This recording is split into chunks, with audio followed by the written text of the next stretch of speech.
Hello and welcome back to another video. In today's video, I'll be reviewing my custom LEGO Transformers Sentinel Prime. Now, this guy is obviously based on his appearance from the upcoming movie Transformers 1.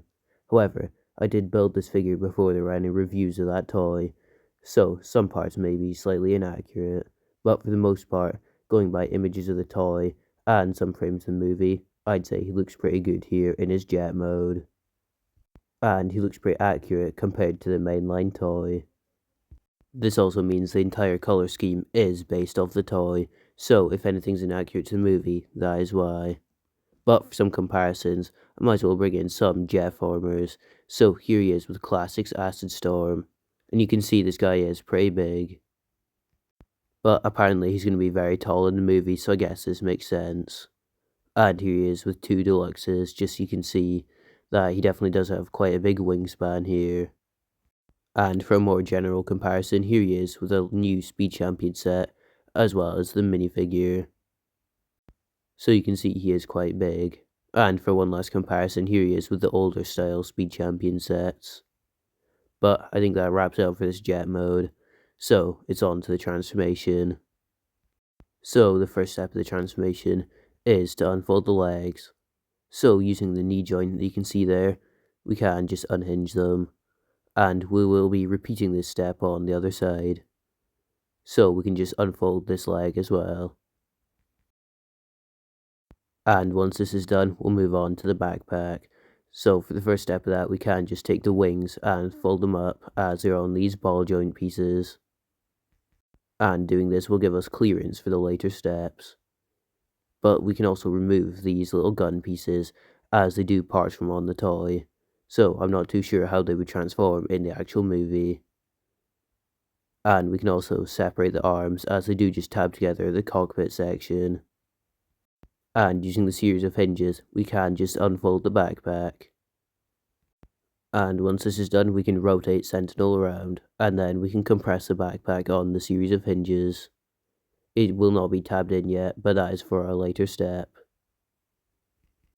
So speaking of tabbing it in, we do just take this ball joint here, which is where the head is on, and rotate around. And you'll see that orange piece does tab into the shoulders.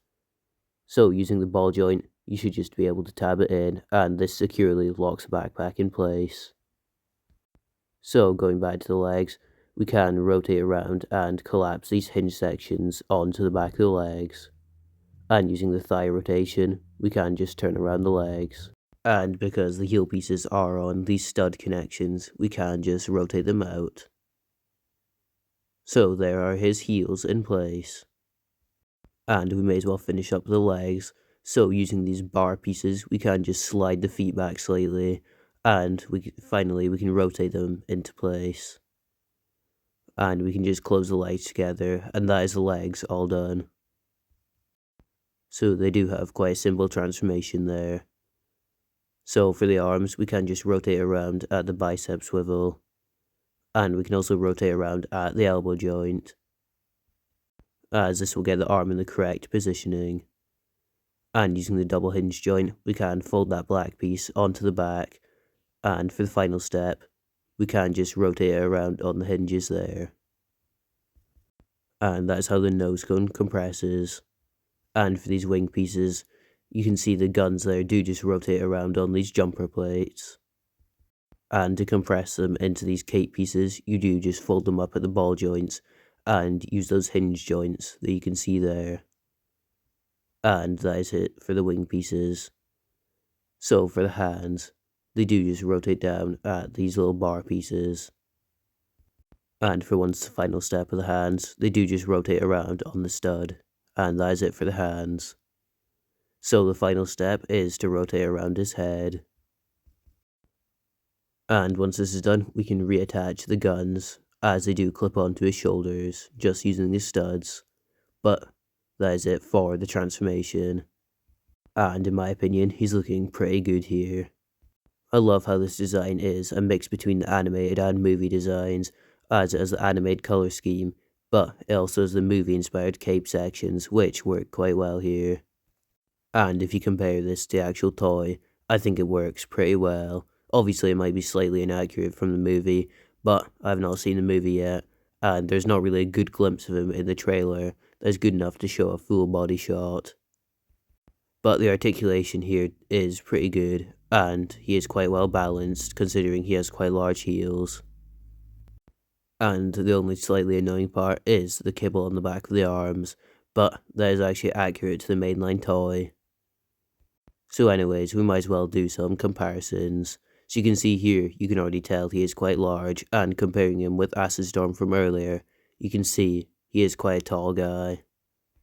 But like I said before, this is apparently accurate to the movie. And here he is with JP93, who is actually quite tall deluxe. And compared to Siege Voyager Prime, I think this guy would have worked quite well with my Transformers 1 Optimus Prime, however, I don't have that built anymore. So here he is with Megatron. And for a slightly larger comparison, here he is with Studio Series Scourge, and you can see they are pretty close in terms of height.